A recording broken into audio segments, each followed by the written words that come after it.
Oh, great. Another black and white movie about the hospitality industry. Casablanca. The cinematic antique every faux intellectual and their emotional support French bulldog claims changed their life. Once again, woke Hollywood expects us to worship a bunch of foreigners causing trouble in North Africa. Because nothing says timeless romance like illegal immigration with mood lighting. Let me break down this absolute snooze fest for you before Netflix launches another reboot about a gender fluid Indiana Jones teaching kid friendly consent workshops on Tatooine. Because that's the modern bar for cinematic excellence. Take a story about refugees, add obscure pronouns, and call it resistance. Allegedly, we're supposed to pop raging boners over a love story set in exotic Morocco, which Hollywood paints as a collection of beige walls, fog machines, and the occasional palm tree.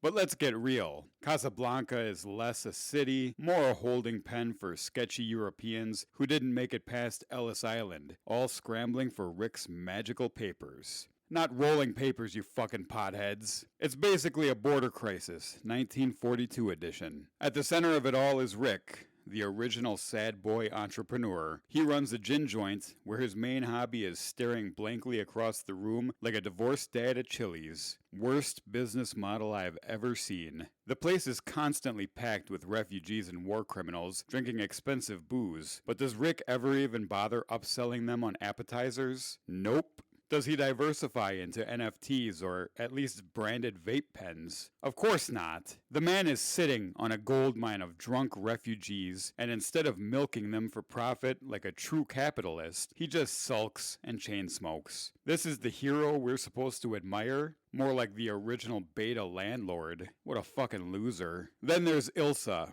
who waltzes into Rick's bar, immediately triggering workplace drama. She used to get it on with Rick back in France because, that's what you do in France when you run out of baguettes. But now she's married to this Victor guy, who is clearly the worst travel companion ever. The man drags his wife around Morocco, dodging Nazis and trying to score a flight out. Bro, ever heard of booking online? Travelocity, Expedia, anything like that? Come on, buddy. Of course he hasn't. He's too busy being the poster boy for illegal immigration. The only difference between Victor and modern refugees is that Rick never even bothered to set up a GoFundMe page for him. Victor himself is about as inspiring as an unopened jar of mayonnaise. Supposedly, he's the hope of free Europe, but this guy couldn't rally a PTA meeting. The only thing stopping those wacky Germans from catching him is Casablanca's immigration bureaucracy, headed by Captain Renault?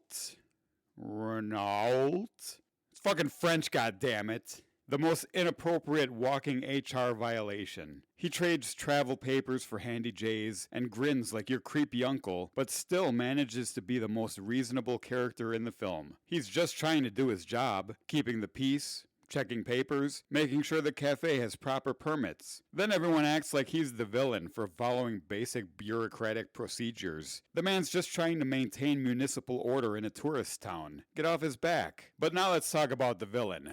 Major Strasser. His evil master plan? Stand around Casablanca and squint menacingly while clutching a clipboard like a TSA agent who flunked out of villain school. Forget global domination. This guy's main job is enforcing the 10 items or fewer rule at the express checkout. The whole plot centers around these letters of transit, which are basically just fancy airplane tickets. Everyone's losing their minds over what amounts to frequent flyer miles. Rick has 2 of these magical boarding passes, and instead of selling them on StubHub for a fortune, he spends the entire movie brooding over who deserves them. It's like watching someone agonize over Coachella tickets for 3 hours. And iconic scenes? Give me a break. The famous piano scene where everyone starts singing? That's not inspiring resistance. That's a noise complaint waiting to happen. If you want to see crowd resistance, check out the mosh pit at a Limp Bizkit show. At least there someone gets punched. Where was I?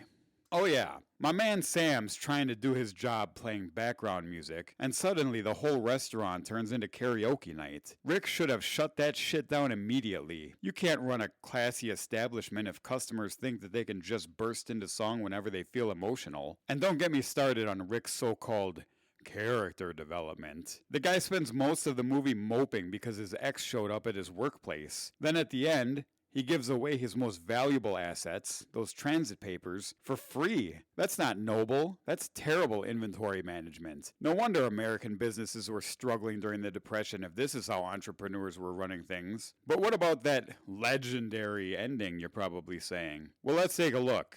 Rick lets Ilsa ditch him for her bland husband, all for the cause. It's supposed to be this big romantic sacrifice, but really, Rick just figured out how to get rid of his most problematic customers. Ilsa and Victor were clearly causing too much drama in his establishment, scaring away the regular clientele. By helping them leave town, Rick's just doing damage control for his business reputation. What a fucking soy boy, though. This Rick guy is the original cuck, sending this hot woman off to be with her husband. Definitely not alpha behavior, bro. And everyone talks about the fog on the runway like it's some kind of metaphor. It's not poetic, it's a safety hazard. That plane should have been grounded until visibility improved. The whole beautiful friendship speech Rick gives Renault?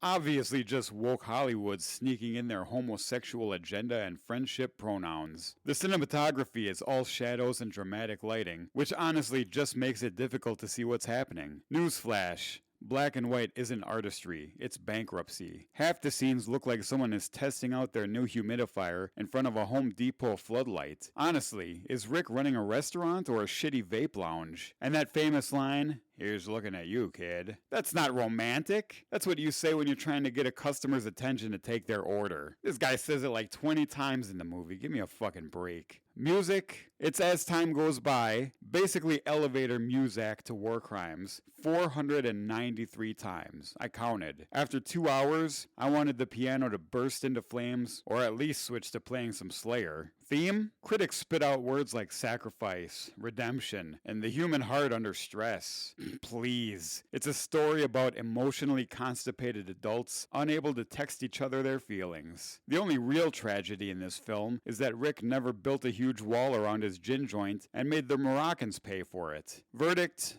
This one's a 2 out of 10. It's a decent character study of small business ownership during wartime, but completely misses the mark on proper customer service protocols, border security, and of course, heteronormativity. Could have been improved with better lighting, clearer business objectives, and maybe a subplot about menu optimization. The whole romance angle feels forced and unprofessional. Needs more flamethrowers, robot Nazis, maybe Dwayne Johnson, aka The Rock, parachuting into Casablanca with a bald eagle strapped to his back during a sandstorm. Stick around next week. We're looking at why Gone with the Wind is actually just a really long, really boring real estate documentary. You don't want to miss that.